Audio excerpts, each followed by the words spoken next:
Nehemia 2 mstari wa kwanza hadi wa 5.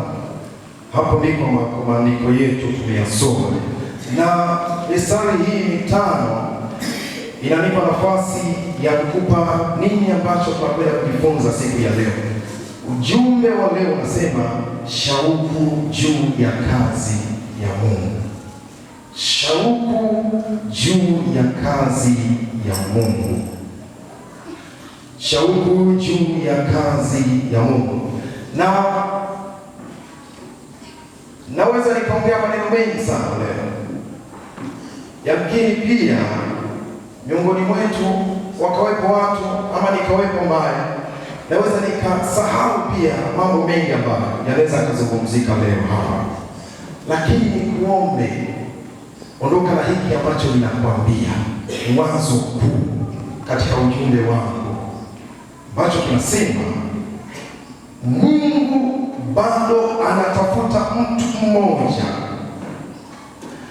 ambaye anasema nini nifanye ili kazi ya Mungu isonge mbele. Mungu bado anatafuta mtu mmoja ambaye anasema nini nifanye ili kazi ya Mungu isonge mbele.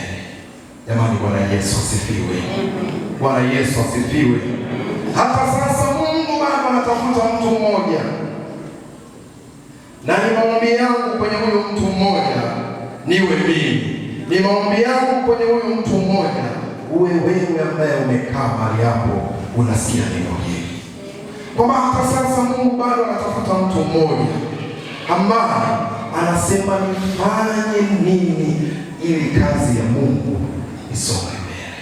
Bwana Yesu asifiwe. Amen. Bwana Yesu asifiwe. Amen. Tunaposema shauku juu ya kazi ya Mungu tunazungumzia kitu gani?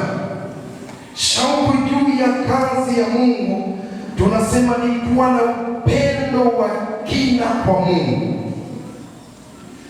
Ni kuwa na upendo wa kina kwa Mungu na hamu kubwa ya kumtumikia, ya kumtii na ya kuona ufalme wake unasonga mbele. Tunaposema shauku juu ya kazi ya Mungu tunamaanisha ni kuwa na upendo wa dhati, kuwa na upendo wa kina kwa Mungu na hamu kubwa ya kumtumikia Mungu, ya kumtii Mungu na kuona ufalme wake ukisonga mbele. Hiyo ndio maana tunaposema shauku juu ya kazi ya Mungu. Na ndio maana nikasema Mungu anamtafuta mtu mmoja ambaye atakuwa na upendo wa kina kwa Mungu na hamu kubwa ya kumtumikia na kuona kazi yake inasonga mbele. Jamani, Bwana Yesu asifiwe. Bwana Yesu asifiwe. Kwa hiyo tunaposema shauku juu ya kazi ya Mungu tunategemea ndani ya hili neno shauku tumuone mtu ambaye anaweza akatenga muda wake kwa ajili ya maombi. Ndani ya shauku kwa habari ya Mungu kuna maombi. Jamani, Bwana Yesu asifiwe sana. Kuna kujitoa, kuna kujidhabihu ndani ya shauku juu ya kutumikia Bwana. Lakini pia kuna furaha ile ya kuona kwamba kazi ya Mungu inaendelea mbele. Jamani, Bwana Yesu asifiwe. Bwana Yesu asifiwe. Tumesoma hii habari ya kumhusu mtu mmoja anaitwa Nehemia. Huyu mtu ambaye anaitwa Nehemia ambaye leo tutamwangalia kwa hizi dakika ambazo ziko mbele yetu. Huyu ni mtu ambaye tunamchukua kama case study yetu siku ya leo. Ni mtu ambaye alikuwa na shauku kubwa sana juu ya kazi ya Bwana. Jamani, Bwana Yesu asifiwe sana. Bwana Yesu asifiwe. Kwenye Biblia hayuko yeye peke yake. Kuna watu kama kina Apostle Paul, Mtume Paulo, ambaye alikuwa na shauku kubwa ya kuona injili inaenea kwa mataifa yote. Jamani, Bwana Yesu asifiwe. Lakini pia hata kwa habari ya Yesu Kristo tunaona alikuja kwa na shauku kubwa ya kuona kwamba watu wanaokolewa na watu wanamgeukia Mungu. Jamani, Bwana Yesu asifiwe. Amen. Bwana Yesu asifiwe. Amen. Nehemia alikuwa anaishi katika mazingira fulani ambayo yalikuwa ya raha. Sema ya raha. Alikuwa ni wale watu ambao wako karibu sana na mfalme. Alikuwa ni mnyweshaji wa mfalme. Jamani, amina. Amen. Alikuwa anampa na mhudumia mfalme. Walikuwa anaishi ikulu. Kama leo tunasema mtu anaishi ikulu na mhudumia mfalme kinywaji. Ndio kazi ambayo alikuwa nayo Nehemia kwa wakati huo. Lakini kwa kifupi kabisa, ilifika wakati Nehemia akatembelewa, akapata neema ya kutembelewa na ndugu zake. Maandiko yanasema, ukifungua ile Nehemia sura ya kwanza mstari wa 2 na mstari wa 3, maandiko yanasema, Hanani mmoja wa ndugu zangu akanijia, yeye na watu wengine waliotoka Yuda, nami nikawauliza habari za Wayahudi waliopona, hao watu wa uhamisho waliosalia, na habari za Yerusalemu. Jamani, amina. Alitembelewa na watu, alitembelewa na ndugu zake, naye akatamani kujua kwa habari ya maendeleo ya watu walioko Yerusalemu. Jamani, Bwana Yesu asifiwe. Bwana Yesu asifiwe. Na tunaona Nehemia akapokea taarifa, akapokea habari ambazo zilimhuzunisha sana. Ukisoma mstari wa 3 kwenye Nehemia mlango wa kwanza mstari wa 3 inasema, wakaniambia watu wa uhamisho waliosalia huko katika wilaya ile wamo katika hali ya dhiki nyingi na mashutumu, tena ukuta wa Yerusalemu umebomolewa na malango yake yameteketezwa kwa moto. Jamani, Bwana Yesu asifiwe sana. Amen. Yesu asifiwe. Amen. Nehemia alitamani kujua nini maendeleo ya watu wa Mungu. Watu wa Mungu walioko mbali na yeye wanaendelea. Kumbuka Nehemia, tumesema alikuwa anamhudumia mfalme, alikuwa karibu na mfalme. Kwa maana nyingine, kuna namna fulani alikuwa amefanikiwa, si ndio jamani? Hakuwa sawa na watu wengine. Lakini tunaona moyo wa Nehemia, pamoja na kwamba alikuwa ni mtu ambaye muda wote yupo karibu na mfalme, lakini pia moyo wake ulikuwa unawaza watu wa Mungu walioko mbali. Jamani, Bwana Yesu asifiwe. Na ikafika hatua akaamua kujua, je, watu wa Mungu wanaendeleaje? Yerusalemu inaendeleaje?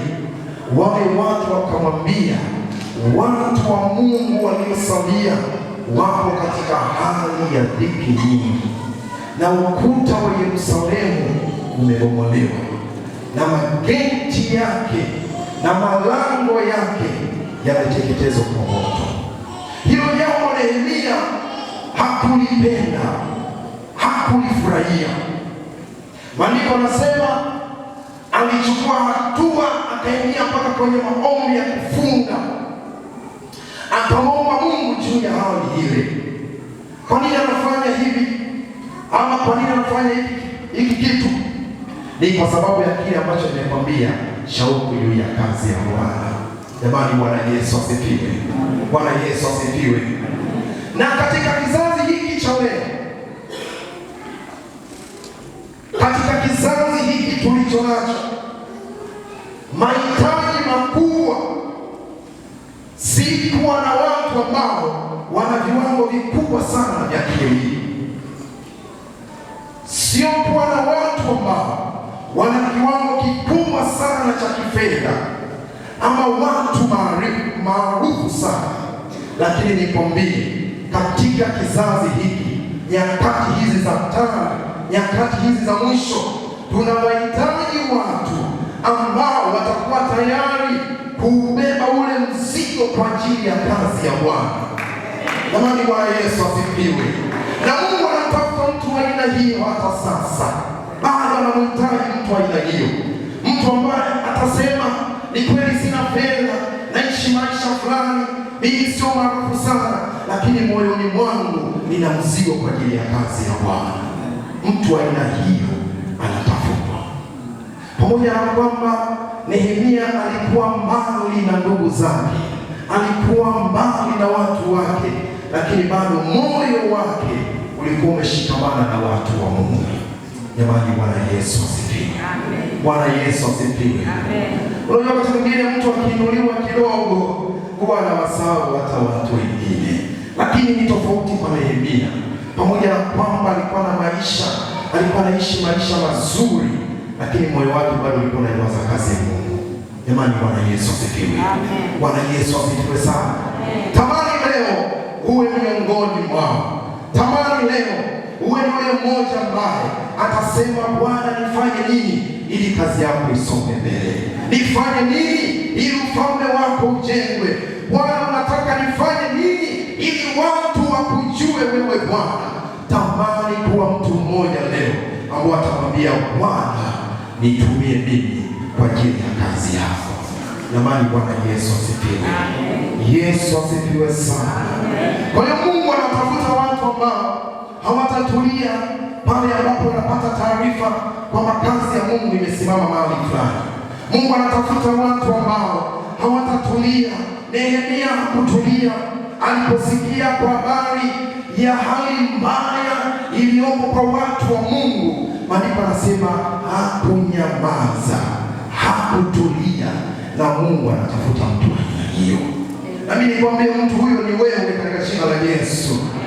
Kiu na shauku hii izaliwe ndani yako. Jamani, amina watu wa Bwana. Unafikiri kwa nini Nehemia aliugua kiasi hiki katika Israeli? Katika Israeli aliposikia ukuta umebomolewa. Zamani ukuta ulikuwa na maana kubwa sana. Jamani, Bwana Yesu asifiwe sana. Bwana Yesu asifiwe. Ukuta ulikuwa na maana kubwa sana, kwa sababu ulikuwa unahakikisha kwamba hawa watu wako salama. Jamani, amina watu wa Bwana. Ukuta ulikuwa unawafanya wajione kwamba wapo mahali salama, kuna ulinzi, wanaishi maisha ya amani, kwa sababu wanaamini kuna ukuta umetuzunguka. Kwa Nehemia aliposikia kuna uharibifu, moyo wake uliumia. Jamani, Bwana Yesu asifiwe. Amen. Na akaona ana kila sababu ya kuchukua hatua kwa habari ya kitu kile. Akaona kabisa, siwezi kutulia, siwezi kunyamaza. Kwa watu wa Mungu kuna jambo baya limetokea, kuna kitu ambacho sio cha furaha kimetokea, siwezi kunyamaza. Nehemia alichukua hatua. Jamani, Bwana Yesu asifiwe. Bwana Yesu asifiwe sana. Kwa kile kitu kiliendelea kumtafuna moyo wake. Muda wote anaiwaza kazi ya Mungu, muda wote anawaza ukuta wa Yerusalemu, muda wote anafikiri kwa habari ya malango ya mji, muda wote anawaza wale watu kwamba ni watu ambao wako katika hatari ya kushambuliwa na adui muda wote. Jamani, Bwana Yesu asifiwe sana. Bwana Yesu asifiwe.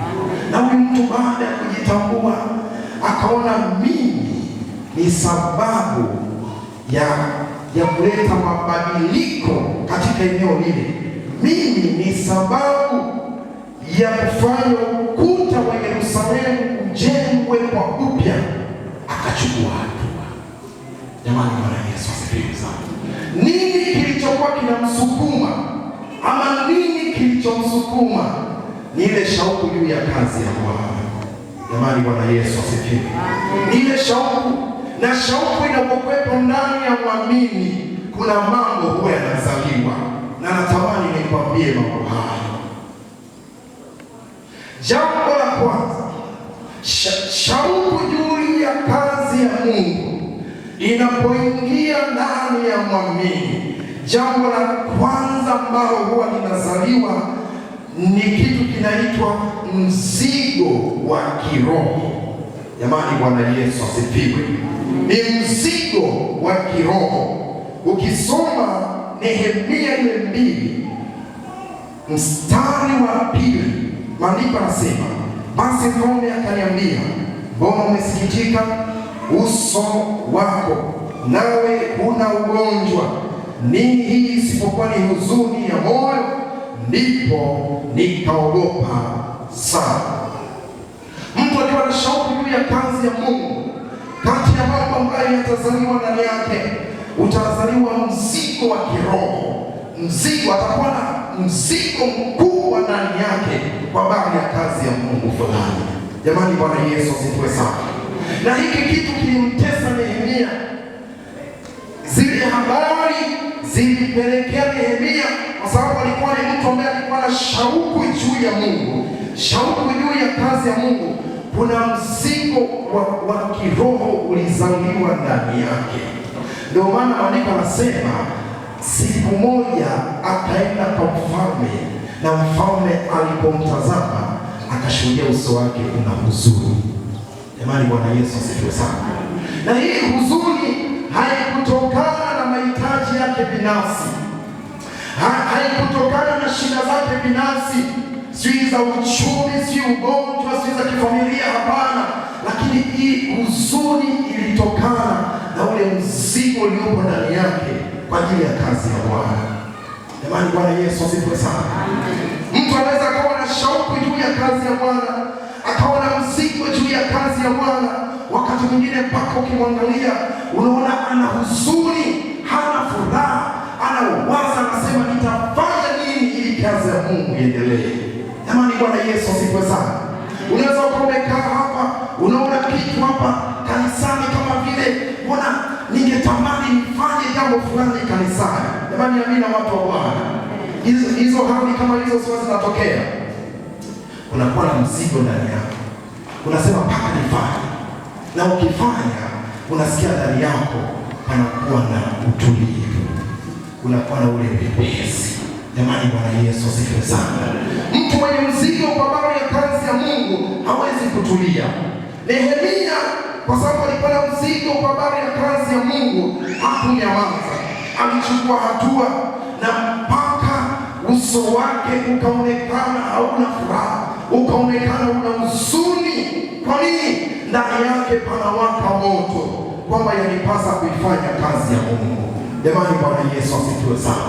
Na Mungu anatafuta watu wa aina hiyo, ambao ndani yao mioyo yao haitatulia, mioyo yao itapata mzigo, atasema nitafanya nini ili kazi ya Mungu mahali iendelee mbele. Jamani, Bwana Yesu asifiwe.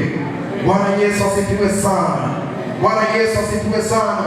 Na yale maumivu ambayo Nehemia alikuwa anayapata rohoni mwake yalifanya hata ile furaha ya kuwepo pale ikulu ipotee.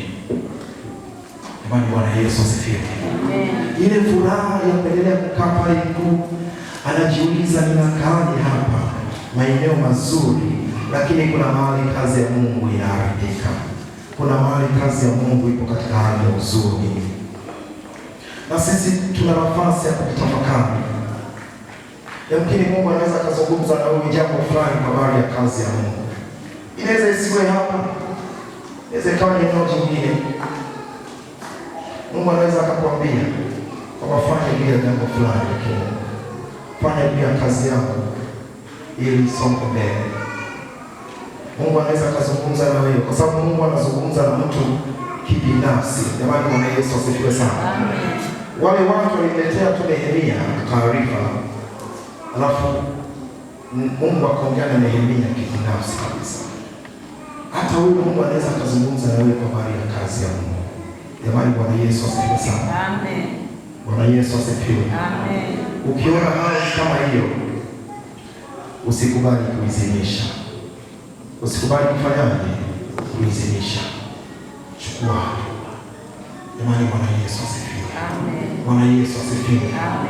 Kwa sababu mtu mwenye shauku juu ya kazi ya Mungu, mtu mwenye shauku juu ya kazi ya Mungu huwa anajisikia vibaya wakati mwingine anapoona watu wanakufa bila kupokea wokovu. Jamani, Bwana Yesu asifiwe. Amen. Unaona mtu amekufa katika hali ya dhambi, mtu mwenye shauku juu ya kazi ya Mungu anaweza kuhisi maumivu kwamba huyu mtu kwa nini amekufa na hajampokea Yesu Kristo. Jamani, Bwana Yesu asifiwe sana. Hata Yesu kuna mahali alifika, ukisoma ile Mathayo 9:35 hadi 38 inamtaja Yesu mwenyewe. Alifika akaliona kusanyiko mahali, afu maandiko yanasema akalihurumia kusanyiko lile, kwa sababu ni kusanyiko ambalo limetelekezwa, inaonekana ni kama kondoo asiyekuwa na mchungaji. Jamani, Bwana Yesu asifiwe sana. Mtu mwenye shauku juu ya kazi ya Mungu, kuna nyakati akiona watu wanaangamia dhambini, moyo wake unajawa na huzuni, moyo wake unajawa na mahangaiko, anateseka, anasema Bwana, nifanye nini ili hawa watu nao wakujue wewe. Jamani, Bwana Yesu asifiwe. Bwana Yesu asifiwe sana. Mtu mwenye shauku juu ya kazi ya Mungu hufurahia pale anapoona kazi ya Mungu inaendelea mbele. Jamani, amina watu wa Bwana. Ukiwa na shauku, ukiwa na mzigo ule wa kiroho juu ya kazi ya Mungu, utakuwa na furaha unapoona kazi ya Mungu inaenda wapi? Inaenda mbele. Ndio inakuwa furaha yako ukiona watu wanaokolewa, makanisa yanajengwa, viwanja vya makanisa vinanunuliwa, watu wanaokolewa, watu wanamjua Mungu. Mtu mwenye shauku juu ya kazi ya Mungu, mwenye mzigo wa kimungu ndani yake kwa habari ya kazi ya Mungu, atafurahia anapoona kazi ya Mungu inasonga mbele. Jamani, Bwana Yesu asifiwe. Na wewe mchana wa leo uwe miongoni mwa watu ambao watakuwa na mzigo ndani yao juu ya kazi ya Bwana. Bwana Yesu asifiwe. Watu ambao hawatatulia, kwa sababu jambo lingine ambalo shauku juu ya kazi ya Mungu inalizalisha kwa mwamini ni kwamba ile shauku humpelekea mwamini kuingia katika utendaji. Jamani, Bwana Yesu asifiwe sana. Humpelekea mwamini kufanya jambo, hawezi kutulia, atachukua hatua, atafanya vitendo kwa habari ya kile kitu ambacho Mungu anaongea ndani yake. Hawezi kutulia, hawezi kutulia. Jamani, Bwana Yesu asifiwe. Mungu akizungumza na wewe juu ya jambo, hata kama sio la mahali hapa, sehemu nyingine, wewe fanya katika jina la Yesu. Na mimi nikwambia, ukichukua hatua ya kufanya kwa habari ya ufalme wa Mungu, unajiwekea hazina mahali pasipoharibika. Kwa majira ya Mungu, Mungu atakubariki mpaka utashangaa, mtu wa Mungu. Chukua tu hatua, shauku juu ya kazi ya Mungu izaliwe ndani yako, na ikizaliwa usinyamaze, chukua hatua, iingize katika utendaji, na utashangaa namna ambavyo Mungu atafanya katika mambo yako. Hautapungukiwa. Jamani, amina watu wa Bwana. Nehemia alichukua hatua. Maandiko yanasema akamwambia mfalme, ukiona vyema niruhusu niende nikaujenge ukuta wa Yerusalemu. Jamani, Bwana Yesu asifiwe. Hakusema watu wengine wataenda, hakusema watu wengine watafanya, hakusema mbona hata kule kuna watu watafanya.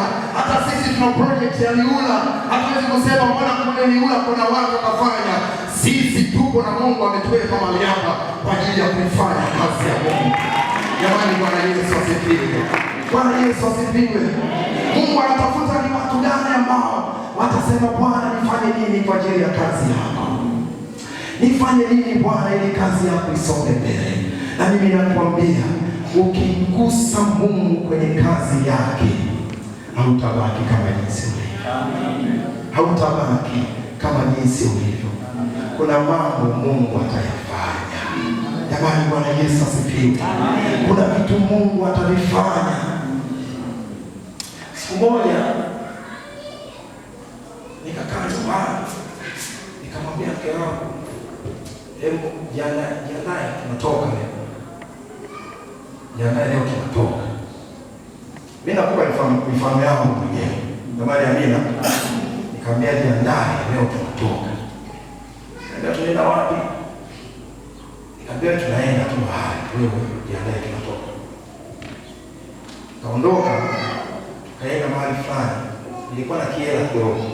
Jamani Amina. Amen. Kidogo fulani nilikuwa nacho kwa. Kaenda naye hoteli moja nikakaa.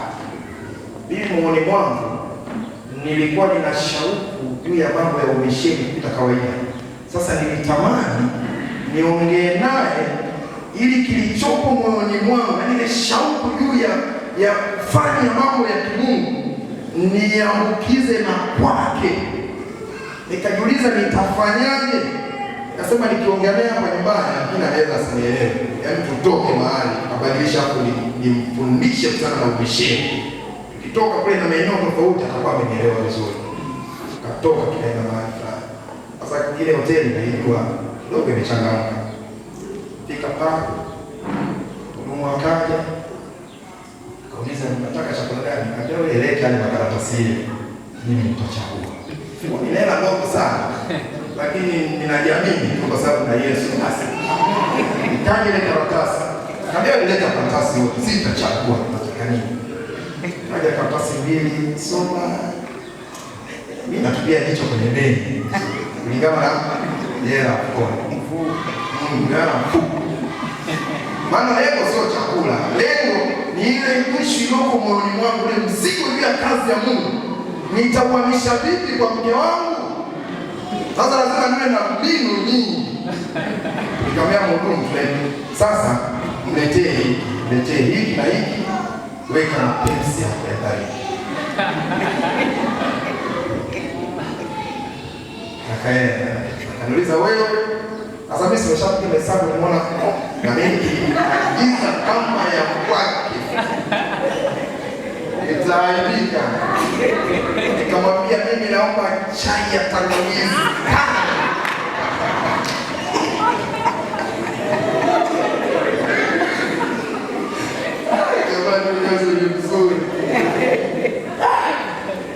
Nikamwambia leta hiyo. Na nikamwambia kwenye ile chakula chake usisahau mishikaki miwili. Pepsi ya baridi. Mimi chai. Nikamwambia sasa mpaka wachemsha na shida mimi nasubiri. Sasa kwa hiyo chakula simeshaona. Ananiuliza sasa unakula nini? Nikamwambia nakula ugali kule nyumbani ndio nitapika usijali. Kaja chakula akala mimi maana najua utaratibu hapa. Ukiagiza chai wanakuletea kwenye kachupa kadogo. Sasa bei ile ile. Ume chupa nzima bei ile ile. Ume robo kikombe bei ile ile. Sasa ile chupa ina kama vikombe viwili. Nikasema hapa nakunywa chupa nzima. Ili nipate nguvu ya kuhamisha hii mzigo wa umisheni uingie kwa mke wangu vizuri. Jamani amina watu wa Bwana. Nikana kunywa taratibu. Maliza kikombe cha kwanza nikamimina kikombe cha pili. Yaani siongei chochote, naomba tule na shida. Kalia na TV, enjoy sana kabisa. Kule tumaliza basi. Tukamaliza nikamaliza na zake. Na ndio mastori nyumbani maana mtu umeenda mbele kweli. Ondoka kaka. Baada ya sasa wanasikia. Mimi hapa kuna 1, 2, 3. Nikamfundisha umisheni faida za umisheni hasara, na nikamtolea mifano mingi ambayo tushakufanya kazi ya Mungu na Mungu atakubariki. Nikamtolea mifano yote, akanambia yes, na mimi naungana na wewe, na mimi nakwambia tumekusudia na Mungu atusaidie, tutaifanya kazi ya Mungu. Jamani, Bwana Yesu asifiwe. Tumekusudia na tumesema baada ya miaka 5 Mungu tunaamini atatubariki, tutakuwa na uwezo wa kujenga jengo la kanisa pekee yetu kama familia. Tunamwamini Mungu katika jina la Yesu. Hizi milioni 10, 20, 30 unazoziona nyingi, wewe jaamua tu Ukiamua kumwambia Mungu, nipe hizo hela, ukinipa sitajenga nyumba yangu, nitajenga kanisa, Mungu atakupa hizo hela, kwa sababu atakuwa anaona moyo wako na kumtumikia Mungu. Nimeweka makubaliano mimi na familia yangu, baada ya miaka 5 tutakuwa na uwezo wa kusimamisha jengo la kanisa, watu waabudu. Hiyo ndio shauku na kiu aliyokuwa nayo Nehemia. Na unaweza ukasema, sasa mimi mbona sio tajiri? Mimi nikwambie, Mungu hatafuti matajiri kwa ajili ya kazi yake. Kuna mtu ananielewa? Amen. Mbona mimi sina hela kama fulani? Kwa nini Mungu asiongee na fulani anayo hela? Mimi nikwambie, Mungu atafuti matajiri ili waje wafanye kazi yake. Mungu anakutafuta wewe uliye tayari kwa ajili ya kazi ya Mungu. Na Mungu anachokifanya, anakupa uwezesho wa kimungu unaingia ndani yako, na unainuka kwa ujasiri, unasema naenda kufanya kazi ya Mungu. Unainuka kwa ujasiri, unasema na mimi napenda kujenga. Unainuka kwa ujasiri, unasema na mimi nasapoti kazi ya Mungu. Na Mungu utaona namna ambavyo atatembea na wewe na maisha yako na kizazi chako. Amen. Na Mungu leo anauliza tu swali moja. Mungu anauliza leo, ni nani katikati yetu ambaye ana ule moyo kama wa Nehemia, moyo ambao haukutulia kuona kazi ya Mungu inaharibika, kazi ya Mungu inasimama? Mungu anatafuta, anauliza, je, katikati yetu Songea Revival ni nani ambaye ana moyo kama wa Nehemia, ambaye atasema, Bwana, mimi niko hapa, niko tayari kwa ajili ya kazi yako. Hatutasubiri matajiri, hatutasubiri watu maarufu, hatasubiri sio kina nani. Maana kuna muda mimi huwa nakataga kabisa kazi ya Mungu inasapotiwa na watu wa duniani kule.